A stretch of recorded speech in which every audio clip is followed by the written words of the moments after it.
धर्म सभ्यता और संस्कृति के वैचारिक पालक और विनाशक दो रूप में होते हैं, लेकिन कई बार हम विनाशक को भी पालक के रूप में देखने लगते हैं। हो सकता है आज का हमारा एपिसोड आपको थोड़ा असहज कर सकता है, लेकिन अगर आप बनी बनाई धारणा या आस्था से अलग होकर थोड़ी देर सच को समझेंगे तो पूरा मामला आसानी से समझ आ जाएगा। अगर आस्था में फंसे रहे तो एजेंडा आगे बढ़ता रहेगा। तो आगे बढ़े इससे पहले आप ये वीडियो देख लीजिए। अध्याय में लोग कहते हैं भागवत जी में राधा का नाम नहीं है, राधा का नाम नहीं है। ये लोग गलत कहते हैं, जो भी कहता है गलत कहते हैं। लिखा हुआ मैं आपको श्लोक दिखा रहा हूं। भागवत जी के 8वें स्कंद के 10वें अध्याय में श्लोक नंबर 40 है। लिखा है उद्यतायुध दौरदंडई राधावंतो भटान मृधे। राधावंतो लिखा, स्पष्ट लिखा गुरुजी। ऐसा है, नाश मत करिए। आधावंत है, आधावंत में दौड़ते हुए या संधि हो गई है गुरुजी। नहीं नहीं, ये गलत बात। आप जो है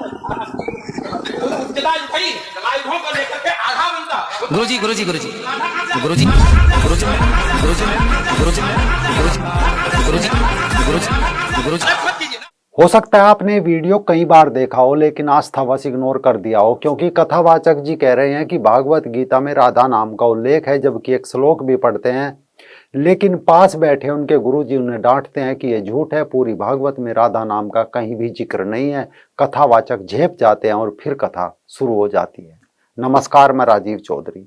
ब्रज क्षेत्र में जब आप जाते हैं तो राधे राधे या राधा कृष्णा हर जगह सुनने को मिल जाता है, या कृष्ण के साथ राधा का नाम जुड़ा पाकर खुद ही भक्ति भाव पैदा हो जाता है। किंतु सवाल बन जाता है कि कृष्ण के साथ राधा का नाम कैसे जुड़ा, कैसे वो भगवान श्री कृष्ण जी की प्रेमिका बनी, गोपियों की रानी बनी। आखिर कौन है वो राधा जिसका जिक्र न महाभारत में न गीता में, लेकिन इसके बावजूद भी उसे कृष्ण की प्रेमिका बताया जाता है। किस्से को समझिए, कैसे एक षड्यंत्र के तहत योगी राज भगवान श्री कृष्ण जी का पूरा जीवन और चरित्र ही बदल डाला। दरअसल इतिहास में एक छुपा हुआ नाम है सैयद इब्राहिम। ये जो सैयद इब्राहिम थे, इन्होंने ही सबसे पहले कृष्ण का नाम राधा से जोड़ा। इन्होंने ही बताया कि कृष्ण की तो 16,000 पत्नियां थी, और विडंबना देखिए, हमने कहो या हमारे धर्म गुरुओं ने मान भी लिया कि सैयद इब्राहिम सच कह रहे हैं। ऐसे में सवाल है कि आखिर सैयद इब्राहिम को ये सब कहने की नौबत क्यों आई? क्यों वो कृष्ण के साथ राधा को जोड़ने लगे? आखिर क्यों वो कृष्ण की हजारों पत्नियों का राग अचानक गाने लगे, जबकि उनसे पहले तो कृष्ण जी के साथ उनकी एक पत्नी रुक्मणी का ही जिक्र किया जाता था? असल में बहुत पहले भारत में शास्त्रीय युग हुआ करता था। उस दौर में अर्थशास्त्र, दर्शन, खगोल, धर्म, कला और विज्ञान पर चर्चा हुआ करती थी। ऐसे दौर में अकबर का भारत के कई हिस्सों पर भी शासन हो चुका था। हालांकि इस दौर में यूं तो शास्त्रार्थ विद्या विलुप्ति की कगार पर थी, लेकिन फिर भी इस्लाम भारत आ चुका था। दोनों ओर के लोग आपसी धर्म मजहब पर चर्चा किया करते थे। इस्लाम वाले जब अपने पैगंबर की खूबियां बताते तो भारतीय विद्वान उन्हें खदीजा की मौत से लेकर पैगंबर की 10 और शादियां करने पर हास्य कहो या मोहम्मद का मजाक बनाया करते थे। इसके बदले वो अपने आराध्य भगवानों का जिक्र किया करते, जिसमें कृष्ण जी के साथ रुक्मणी, शिव के साथ पार्वती और राम जी के साथ सीता जी, यानी एक ही पत्नी का गौरवगान किया करते थे, और इस्लाम में जायज बहुपत्नी प्रथा का मजाक बनाते। इस कारण मजहब के प्रचारक मुल्लाओं को लोगों के बीच पैगंबर की महानता का बखान करने में इन चीजों का सामना करना पड़ता था। अब यहाँ से एंट्री होती है सैयद इब्राहिम की। इन्होंने रसखान बनकर जो किया उसे कथावाचक आज भी गा रहे हैं, बल्कि न केवल गा रहे हैं, बल्कि सैयद इब्राहिम उर्फ रस खान के एजेंडे को भी आगे बढ़ा रहे हैं। राधा रानी ने कहा कि सखियों, प्रेम की बात निराली होती है। राधा ही कृष्ण का आधार है, राधा ही कृष्ण की शक्ति है।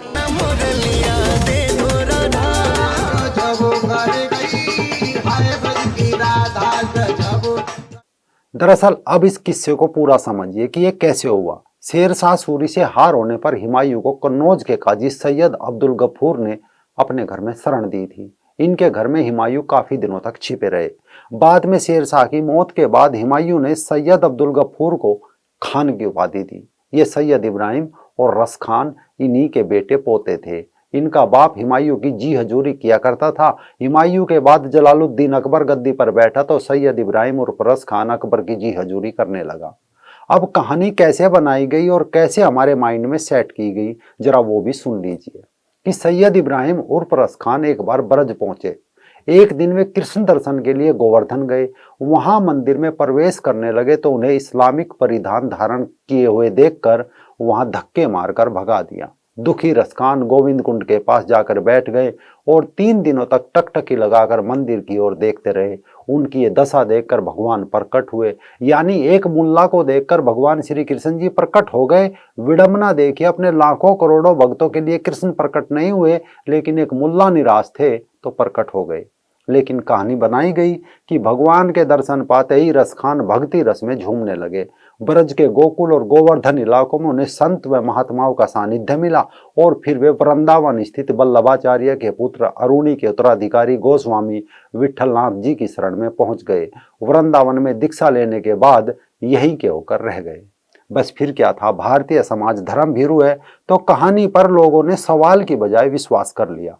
किसी ने सवाल नहीं किया कि भगवान कृष्ण ने तुम्हें कैसे दर्शन दिए। रस खान ने जो कहानी बनाकर सुनाई, लोगों ने उस पर विश्वास किया और रस खान अपने एजेंडे को आगे बढ़ाने लगे। उसने ब्रज भाषा में दोहे लिखने शुरू किए।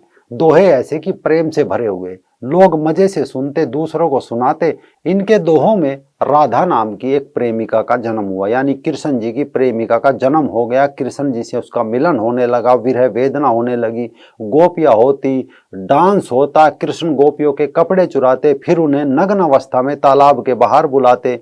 ये सब कल्पना की तो सैयद इब्राहिम उर्फ रस खान ने, लेकिन हमने भी इन्हें चटकारों की तरह लिया। रस खान अपने दोहों में कहते हैं, अरे अनोखी बाम तो आई गोने नई बहार, धरसी ना पाम है छलिया तुब ताक में।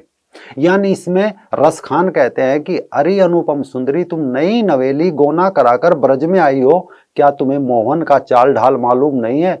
अगर तुम घर के बाहर पैर रखी तो समझ लो कि वो छलिया तुम्हारी ताक में लगा हुआ है। पता नहीं कब यह तुम्हें अपने प्रेम जाल में फांस लेगा। यानी कृष्ण जी को ऐसे बता जैसे वो महिलाओं की तलाश में छुपे बैठे रहते थे। उन्हें कोई दूसरा काम नहीं था, वो छिचोरे थे, लड़कियां छेड़ते थे। इसके आगे एक दूसरे दोहे में कहते हैं कि प्रेम अयनी श्री राधिका प्रेम बरन नंद, प्रेम बाटिका के दोहू माली मलिन द्वंद। यानी रस खान ने लिखा कि राधिका प्रेम का खजाना है और कृष्ण नंद का बेटा प्रेम का रूप है। प्रेम रूपी बाग में दोनों माली मालिन की जैसे हैं। यानी ये राधा शब्द यहीं से शुरू हुआ, जिसके बाद में 1-2 पुराणों में भी इसे जोड़ा गया। रस खान ने लिखा, लाडलो छैल वही तो हीर को पीर, हमारे हिये की हरे गो। यानी हास प्रयास, गोपियों से छेड़छाड़, रास लीला आदि सब कृष्ण जी के नाम पर थोप दी गई। कुछ दोहे और संवैया में राधा को कृष्ण की दुल्हन के रूप में बताया तो कुछ में उनकी 16,000 पत्नियां जोड़ दी गई। आखिर क्या कारण था कि रस खान को गीता में कृष्ण की नीति, धर्म, ज्ञान, योग नजर नहीं आया? उन्हें नजर आई तो गोपियां। क्यों ज्ञान, योग, नीति, विज्ञान, धर्म के परम ज्ञाता श्री कृष्ण जी महाराज को रास रसिक बना डाला। श्याम मुरली वाला, बांसुरी वाला सब बना डाला। मनिहार का वेश बनाया, शाम चूड़ी बेचने आया। ऐसे ऐसे गीत लिखे जाने लगे। योगी राज श्री कृष्ण जी का जो असली चरित्र था वो मिटा डाला। सवाल है, ऐसा क्यों किया? दरअसल सामाजिक विज्ञान का कथन है, यदि आप किसी के जैसे नहीं बन सकते तो उसे अपने जैसा बना लीजिए।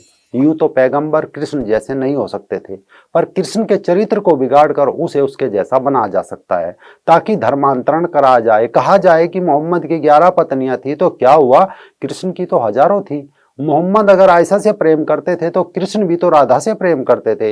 यानी रस खान ने जो 15वीं सदी में सोचा किया, उसका नतीजा आज हमें देखने को मिल रहा है।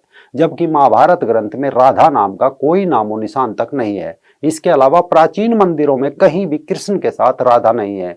द्वारका विठलनाथ मंदिर, जगन्नाथ मंदिर, कहीं भी राधा के साथ नहीं है।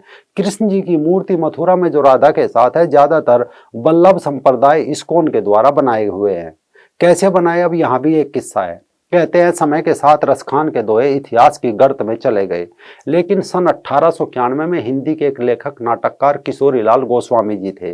उनके हाथ रस खान के कुछ दोहे लग गए तो उन्होंने उन्हें सुजान रस खान नाम का एक ग्रंथ बताकर छपवा दिया और आधुनिक हो रहे भारत के लोगों के हाथ फिर कृष्ण जी के साथ राधा का नाम जोड़ दिया। इसके बाद तो कवियों, कथावाचकों ने राधा कृष्ण के वृंदावन के प्रेम प्रसंग का अतिशोक्तिपूर्ण ऐसा वर्णन किया कि कई जगह तो सुनकर भी इंसान को शर्म आने लगे। जागरण में डांस होने लगे, नृत्य होने लगे और अश्लीलता दोनों के नाम पर फैलाई जाने लगी। जबकि जो सोचने की बात है वो छोड़ दी कि भला कहाँ रासलीला और कहाँ युद्ध का मैदान, उनके बीच कोई तालमेल नहीं है। वो कृष्ण जी जो भरी सभा में द्रौपदी को नग्न नहीं देख सकते, वो क्या किसी गोपियों के कपड़े चुरा सकते हैं?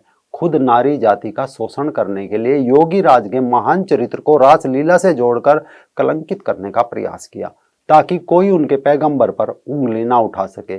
किसी ने लीलाधर कहा तो किसी ने रसिक, किसी ने उसे गोपी प्रेमी कहा तो किसी ने कपड़े और माखन चोर, और भी न जाने क्या क्या कहा। इससे कुछ पल को उनका मनोरथ पूरा हो गया। उन्हें जो कथा करने के थे, पैसे लेने थे, वो ले लिए, लेकिन इससे कहीं ना कहीं भगवान योगी राज श्री कृष्ण जी का जो वास्तविक चरित्र था वो नष्ट हो गया।